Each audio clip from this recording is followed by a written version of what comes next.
বসে যে পকেটে টাকা দিবে।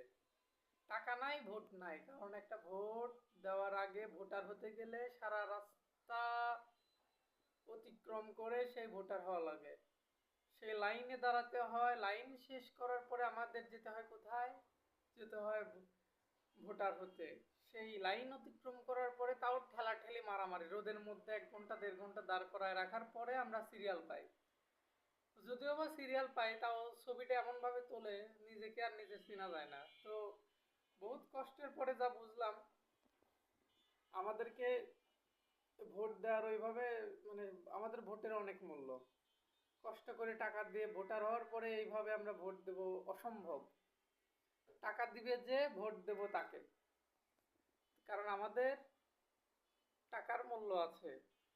তারা নেতা হয়ে যাবে আমাদের একটা ভোটে, তারা কোটি কোটি টাকা কামাবে, আর আমরা শুধু কষ্টই করে যাব, লাইনেই দাঁড়িয়ে যাব। তো কি আছে, আমাদের যে টাকা দিবে আমরা তাদের ভোট দেবো।